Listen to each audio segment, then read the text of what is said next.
மனோன்மணியம் சுந்தரனார் பல்கலைக்கழகத்தில் இன்றைய தினம் பட்டமளிப்பு விழா என்பது நடைபெற்றிருக்கிறது. தமிழக ஆளுநர் அர்லேக்கர் அவர்கள் அதில் கலந்து கொண்டிருக்கிறார். இந்த நிகழ்ச்சி சம்பந்தமான அறிவிப்பு துணைவேந்தர் அவர்களால் வெளியிடப்பட்ட போதே முதலில் வந்தே மாதரம், அதற்கடுத்து தேசிய கீதம், மூன்றாவதாகத்தான் தமிழ்த்தாய் வாழ்த்து பாடப்படும் என்பதை பல்கலைக்கழகத்துடைய துணைவேந்தர் அறிவித்த போதே தமிழ்நாடு முழுவதும் கடுமையான எதிர்ப்பு எழும்பியது.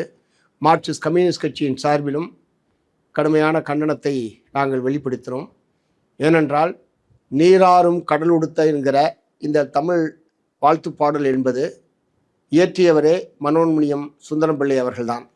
அவருடைய பெயரால் நிறுவப்பட்டிருக்கக்கூடிய பல்கலைக்கழகத்திலேயே இந்த பாடல் முதலில் பாடப்படாது என்பது அவருக்கு இழைக்கப்படுகிற மிகப்பெரிய அவமானம்.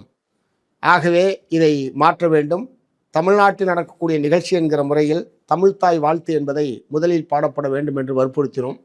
ஆனால் தமிழ்நாட்டு மக்களுடைய உணர்வுகளையோ தமிழ்நாட்டில் உள்ள அரசியல் கட்சிகள் அமைப்புகளுடைய கருத்துக்களையோ மதிக்காமல் இன்றைய தினம் மூன்றாவதாகத்தான் தமிழ்த்தாய் வாழ்த்து பாடல் என்பது பாடப்பெற்றிருக்கிறது.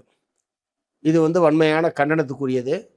இரண்டாவது, அந்த நிகழ்ச்சியில் இன்றைக்கு கடுமையான எதிர்ப்பின் விளைவாக பல்கலைக்கழகத்தில் நடக்கக்கூடிய பட்டமளிப்பு விழாவுக்கு பல்கலைக்கழகத்தில் படிக்கக்கூடிய மாணவர்களே வராத வகையில் பல்கலைக்கழகத்திற்கு விடுமுறை விடப்பட்டு இன்றைக்கு அந்த நிகழ்ச்சி என்பது நடத்தப்பட்டிருக்கிறது. இப்படி நடத்த வேண்டிய அவசியம் என்ன என்கிற கேள்வியை நான் எழுப்ப விரும்புகிறேன். மூன்றாவதாக, தமிழகத்தினுடைய உயர்கல்வி அமைச்சர் இன்றைய தினம் அந்த நிகழ்ச்சியிலே கலந்து கொள்ளாமல் தமிழ்நாடு அரசாங்கத்துடைய எதிர்ப்பை பதிவு செய்திருக்கிறார் என்ற முறையில் எடுத்துக்கொள்ளலாம். அதே மாதிரி மக்களால் தேர்ந்தெடுக்கப்பட்ட பிரதிநிதிகள் யாருமே அதில் கலந்து கொள்ளவில்லை இல்லை என்பதும் நம்முடைய எதிர்ப்பினுடைய அடையாளமாக எடுத்துக்கொள்ளலாம். ஆனால் தமிழ்நாடு அரசின் சார்பில் இந்த பிரச்சனையில் அதிகாரப்பூர்வமாக அரசினுடைய நிலை என்ன என்பதை முதலமைச்சரோ அல்லது அரசின் சார்பில் செய்தி குறிப்போ இதுவரை வெளியிடாமல் இருப்பது என்பது ஏற்கத்தக்கதல்ல. இதுபோன்ற பிரச்சனைகளில் உடனுக்குடன் தமிழ்நாடு அரசு தன்னுடைய நிலைப்பாட்டை தெளிவுபடுத்த வேண்டும் என்று இந்த நேரத்தில் வற்புறுத்த விரும்புகிறேன். ஏனென்றால் ஏற்கனவே அமைச்சரவை பதவியேற்பின் போது வந்தே மாதரம் முதலிலும், அதற்கடுத்து தேசிய கீதம், அதற்கடுத்து தமிழ்த்தாய் வாழ்த்து என்று பாடப்பட்ட போதே கடுமையான விமர்சனத்துக்கு உள்ளானது. அதனுடைய தொடர்ச்சியாக தமிழ்நாடு சட்டப்பேரவை கூட்டம் நடைபெற்ற போது முதலில் தமிழ்த்தாய் வாழ்த்தும் அதற்கடுத்து தேசிய கீதம் என்கிற முறையில் பாடப்பட்டது என்பது அனைவராலும் வரவேற்கப்பட்டது. ஆனால் அதற்கு அடுத்து நடக்கக்கூடிய பல்கலைக்கழக பட்டமளிப்பு விழாவில் மீண்டும் வேதாளம் முருங்கமரம் ஏறியதைப் போல நம்முடைய ஆளுநர் அவர்கள் முதலில் வந்தே மாதரம் என்று அவருடைய உத்தரவுக்கிணங்க இன்றைய தினம் இந்த நிகழ்ச்சி என்பது நடைபெற்றிருக்கிறது.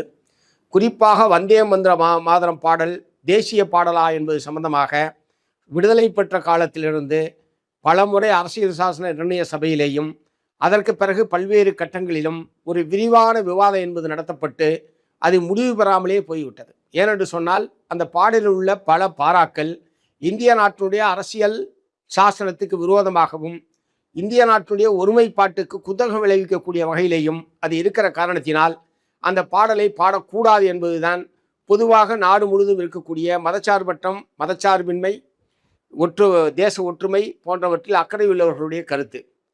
அதே நேரத்தில் இப்போது வந்திருக்கக்கூடிய ஒன்றிய பிஜேபி அரசாங்கம் இதை கட்டாயம் இந்த தேசிய பாடலாக வந்தே மாதரத்தை முழுமையாக பாட வேண்டும் என்கிற முறையில் ஒரு சுற்றறிக்கை அனுப்பி அனைத்து மாநிலங்களையும் கட்டாயப்படுத்தக்கூடிய நடவடிக்கையை அது ஈடுபட்டிருப்பது என்பதும் வன்மையான கண்டனத்துக்குரியது.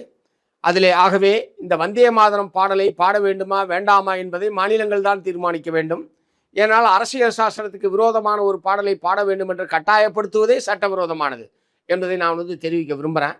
அதே மாதிரி தமிழ்நாட்டை பொறுத்தவரை ஏற்கனவே இருந்த ஆளுநர் RN ரவியாக இருந்தாலும் இப்போது இருக்கக்கூடிய அர்லேக்கர் ஆளுநராக இருந்தாலும் இதுபோன்ற சர்ச்சையை தொடர்ந்து அவர்கள் ஏற்படுத்தி கொண்டிருக்கிறார்கள்.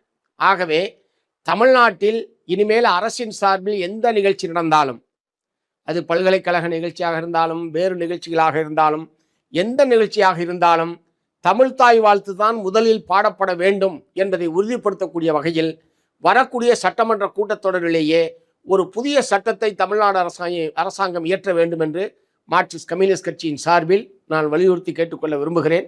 அதன் மூலமாகத்தான் இது அவ்வப்போது வரக்கூடிய ஒவ்வொரு நிகழ்ச்சிக்கும் ஒவ்வொரு முறையும் ஒரு வாத பிரதிவாதத்தை நடத்தி கொண்டிருப்பதற்கு பதிலாக தமிழ்நாடு அரசின் சார்பில் நடக்கக்கூடிய அனைத்து நிகழ்ச்சிகளும், அது கல்வி நிலையங்களாக இருந்தாலும் அரசு அலுவலகங்களாக இருந்தாலும் வேறு எந்த அரசின் சார்பில் நடைபெறக்கூடிய நிகழ்ச்சியாக இருந்தாலும் தமிழ் தாய் வாழ்த்து முதலில் பாடப்படும் என்கிற நிலைமையை உறுதிப்படுத்த வேண்டும் என்று தமிழ்நாடு அரசை இந்த நேரத்தில் கேட்டுக்கொள்ள விரும்புகிறேன்.